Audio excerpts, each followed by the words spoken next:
Hello, mighty companions. This is Earl Purdy, and I'm here to do lesson 166 from A Course in Miracles with you today, which is, I am entrusted with the gifts of God.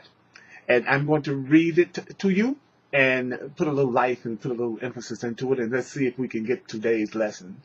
I am entrusted with the gifts of God. Do you know that all things are given you? God's trust in you is limitless. God knows you. God gives without exception. That means God holds nothing back that can contribute to your happiness. And yet, unless your will is one with God's, unless your mind is one with God's gifts are not received unless your mind is one with God's. But what would make you think there is another will than God's? What would make you think there was another will than God's? Well, here is the paradox that underlies the making of the world. This world is not the will of God. The world of fear is not the will of God, and so the world of fear is not real. Yet those who think the world of fear and separation is real must still believe there is another will, and a will that leads to opposite effects from what God wills. Impossible indeed, but every man that looks upon the world and judges the world of fear as certain, solid, trustworthy, and true, believes in two creators, or in one creator, themselves alone, but never in one God. The gifts of God are not acceptable to anyone who holds such strange beliefs. The gifts of God are not acceptable. The person who believes strange beliefs must believe that to accept God's gifts, however evident God's gifts, however evident God's gifts may become, however urgently that person may be called to claim God's gifts as his own, that person who doesn't know the truth is pressed to treachery against themselves.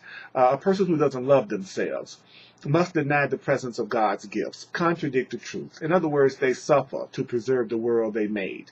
Here's the only home, the world that they made, that they think they know. Here is the only safety a person that doesn't know the truth believes they can find. So the person who doesn't know the truth, without the world they made, they think they are an outcast, homeless and afraid. A person who doesn't know the truth, who is afraid and separate, doesn't realize that it is here in the world of fear that they are afraid, indeed, and homeless too, and outcast, wandering so far from home, so long away, that they do not realize they have forgotten where they come from. A person who is in fear and guilt, they do not realize they have forgotten where they come from, where they're going, or even who they really are. Yet in their lonely, senseless wanderings, even in a person who doesn't know the truth, in their lonely, senseless wandering, the Creator's gifts go with them, all unknown to them. You really can't lose the Creator's gifts. But the person who doesn't know the truth, who is afraid and in guilt, will not look at what is given them by God. The person who doesn't know the truth wanders on, aware of the futility they see around them everywhere, perceiving how their little lot but dwindles as they go ahead to nowhere. But still, the person who doesn't know the truth wanders on in misery and poverty, alone though God is with them, and a treasure that's there so great that everything the world contains is valueless before the magnitude of the gifts that God gives them. The person who doesn't know the truth, who feels very guilty and afraid, seems a sorry figure. That means weary, worn, and threadbare clothing, and with feet that bleed a little from the rocky road they walk. Not one but has identified with this person. For everyone who comes here has pursued the path that the person who doesn't know the truth follows until they recognize the truth. Everyone who doesn't know the truth has felt defeat and hopelessness as the person who is feeling defeat and hopelessness is feeling them. Yet, is the person who doesn't know the truth really tragic when you see that a person who doesn't know the truth, who is believing in guilt, is just following in the way they chose, and they need to realize who walks with them to open up their treasures to be free. Do you know that this is your chosen self, the one that you made as a replacement for reality? This is the self you savagely defend against all reason, every evidence, and all witnesses with proof to show that the fearful separated self is not you. You heed them not. You go your appointed way, with eyes cast down, lest you might catch a glimpse of truth and be released from self-deception and set free. You may cower fearfully, unless you should feel Christ's touch upon your shoulder and perceive Christ's gentle hand. And Christ is your real self. Perceive Christ's gentle hand, directing you to look upon your gifts. How could you then proclaim any kind of poverty and exile? Because Christ would make you laugh at a perception of yourself as lacking in any way. Where is self-pity then? And what becomes of all the tragedy you sought to make for yourself, whom God intended only joy? Do you know your ancient fear has come upon you now? Do you know that justice has caught up with you at last? Do you know that Christ's hand, the hand of your real self, has touched your shoulder and you feel that you are not alone? You even think the miserable self you thought was you may not be your identity. Perhaps God's word is truer than your own. Perhaps God's gifts to you are real. Perhaps God has not wholly been outwitted by your plan to keep you in deep oblivion and go the way you chose in fear without your real self. God's will does not oppose. God's will merely is. It's not God that you have imprisoned in your plan to lose yourself.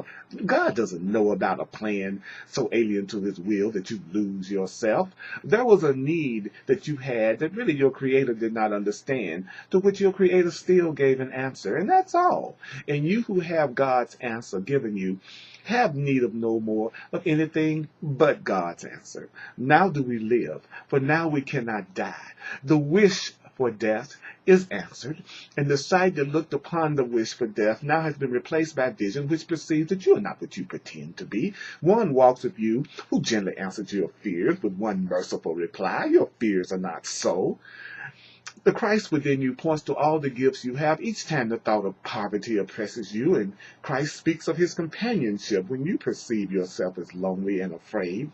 Yet your Christ self, which is your real self, reminds you still of one thing more you have forgotten. For the touch of Christ, the touch of your real loving self, that touch on you has made you like love, like Christ.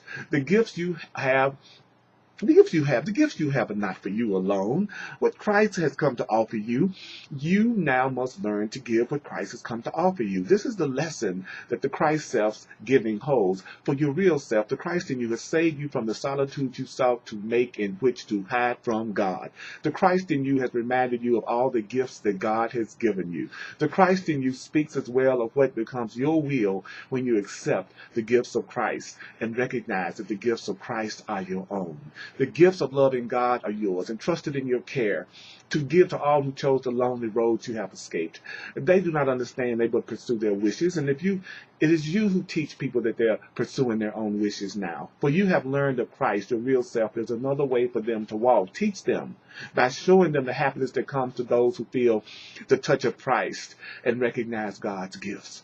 Let sorrow not tempt you to be unfaithful in your trust. Your sighs now betray the hopes of those who look to you for their healing and release. Your tears are theirs. If you are sick, you but withhold their healing. What you fear but teaches them their fears are justified. Your hand becomes the giver of Christ's touch. Your change of mind becomes the proof that who accepts God's gifts can never suffer anything. You are entrusted with the world's release from pain. Betray it not. Become the living proof of what Christ's touch can offer everyone.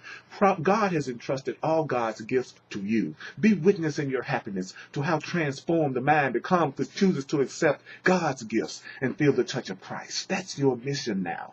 For God entrusts the giving of his gifts to all who have received his gifts. God has shared God's joy with you, and now you go out to share God's joy with the world. You are entrusted with the gifts of God. You are entrusted with the gifts of God. I say, I am entrusted with the gifts of God. You are entrusted with the gifts of God. You are entrusted with the gifts of God. You are entrusted with the gifts of God. You are entrusted with the gifts of God. That means you are entrusted with the gifts of love. That means you are entrusted with the gifts of truth.